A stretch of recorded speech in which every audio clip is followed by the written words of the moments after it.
मुहम्मद व आलिहि व अस्हाबिहि अजमईन, अम्मा बाद, वमन तबिअहुम बिइहसान इला यौमिद्दीन। सामाईन किराम, ये मेरे लिए बड़ी सआदत और खुशनसीबी का मकाम है कि आज इस बज़्म में तहरीक आज़ादी में उलमाए देवबंद के किरदार के मौजू पर लफ्ज़-ओ-शायरी की जसारत कर रहा हूँ। लेकिन आप गौर करें तो मालूम होगा कि बावजूद इसके कि हम तारीख़ान उलमा नबविय्या के आला तरीन मंसब पर फाइज़ है, लेकिन अपने अकाबिर उलमाए सुलहा की तारीख़ और उनके कारनामों से बिल्कुल नावाकिफ़ है। हमारी निगाहों से हमारे असलाफ के रोशन कारनामे पोशीदा है। आज मैं आप लोगों के सामने उन्हीं गोशों पर अपनी सलाहियत, इस्तेदाद और इल्म मालूमात के मुताबिक रोशनी डालूंगा।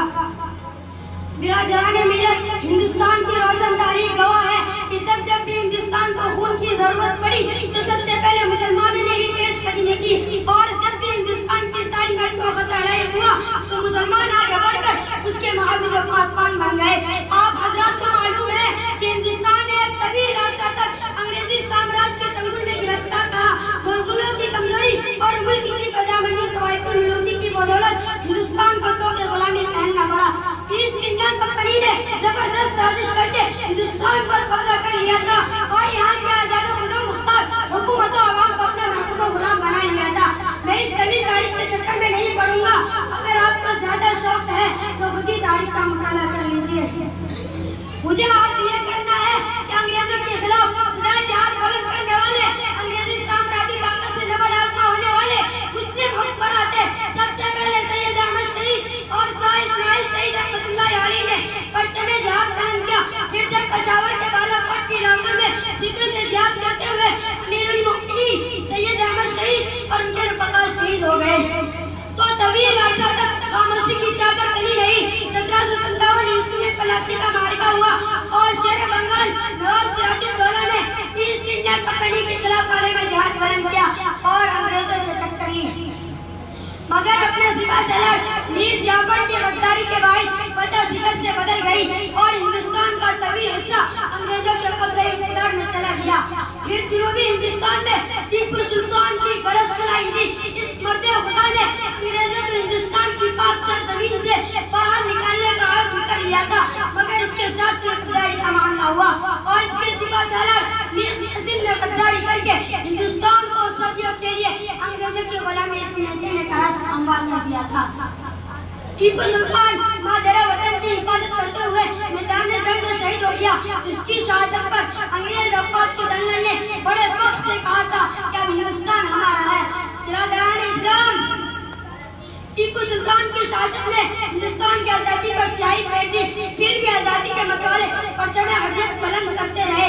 नवाब अवध वाजिद अली शाह की गिरफ्तारी के बाद पैगम हजरत महल अहमद शाह अब्दाली और झांसी की रानी ने अंग्रेजों के सामने सर झुकाने और आजादी का सौदा करने के बजाय देश की हर्रियत का आजादी पर कुर्बान होना गवारा दिया। तारीख के और आपने उन शख्सियत को याद रखा। दरपे की नाकामियों के बाद अब एक और जमात आती है।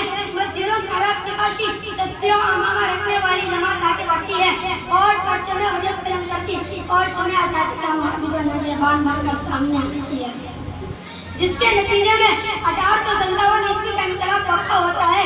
ये उलमा की तारीख थी। शामली के मैदान में मारका होता है और हजारों हुफ़ाज़ और हजारों उलमा जज्बे जिहाद के साथ और जोशा सर्दी से सरमस्त होकर अंग्रेजों के खिलाफ सब आरा हो गए। आखिरी मुगल ताजदार बहादुर शाह जफर के बादशाह पर मुतफ़िक़ ये जमात देश को अपने लहू का खराज अक़ीदत पेश करने के लिए आगे बढ़ी, मगर मशीयत इलाही को कुछ और ही मंजूर था। लिहाजा ये इनकलाब नाकाम हुआ और बहादुर शाह जफर को गिरफ्तार कर रवाना कर दिया गया। मुगल हुकूमत का टिमटिमाता चिराग हमेशा के लिए बुझ गया। शहजादे शहजादियां कत्ल कर दी गई, हजारों उलमा को तहरीर किया गया, सैकड़ों उलमा को काले पानी की दस्त सुनाई की, हजारों मुसलमानों को बरदराम फांसी दे दी गई। अंग्रेजों ने दिल्ली के तख्त पर कब्जा कर लिया था। गजब 1857 ईस्वी में जिन बड़े उलमा किराम ने शिरकत की, उनमें से मौलाना मोहम्मद कासिम नानोती, मौलाना ममलूक अली देवबंदी, मौलाना रशीद अहमद गंगोई और दूसरे जैसे उलमा किराम हैं। बिरादरान मिल्लत, तारीख तवील है और वक्त कम है, मगर सुनिए आगे क्या होता है। 1857 ईस्वी के बाद एक दौर का इख्तिताम होता है तो दूसरे नए दौर का आगाज होता है। 1857 ईस्वी के फरी इनकलाब के बाद मुसलमानों पर मसाइब और आलम के जो पहाड़ तोड़े गए, जवालों इनकलाब की कैफियत तारी हुई, इससे उनके वजूद को खतरा लायक हो गया और दीनों मजहब की बका का मसला पैदा हो गया। ऐसे नाज़ुक वक्त में एक इस्लामी मदद की शदीद जरूरत थी।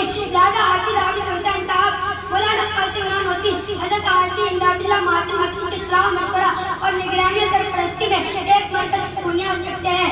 1866 ईस्वी मुताबिक 15 मुहर्रम अल हराम 1283 हिजरी बरोज को मरकज़ इल्म ओपन गुलशन क़ासमी इल्हामी अंदाज पर वजूद में आया। इसका मकसद एक तरफ हिंदुस्तान में शरअ दीन रोशन करना था, तो दूसरी तरफ अंग्रेजों के खिलाफ चाइनीज तैयार करना था। और अल्लाह व रसूल की सदाएं बुलंद करने वालों के हाथों में परचम आज़ादी देकर बचाने का आज़ाद दस्त था। दुनिया ने देखा कि मस्जिद छत्ता में अनार के दरख्त के नीचे अपने उस्ताद मुल्ला महमूद अहमद के सामने जामिया तलम्मुज़ करने वाले दारुल उलूम देवबंद का सबसे पहले तालिब इल्म महमूद हसन परचम आज़ादी बुलंद करता और अंग्रेजों के खिलाफ तहरीक चलाता। दुनिया उन्हें शौक़ हिंद के नाम से जानती है। बिरादरान मिल्लत दारुल उलूम देवबंद से शेख रहमतुल्लाह अलैह ने जो तहरीक शुरू की थी वो मार्का बालाकोट और इनकलाब 1857 ईस्वी के बाद तीसरी सबसे बड़ी तहरीक थी। उसको तहरीक रेशमी रुमाल नाम दिया गया था।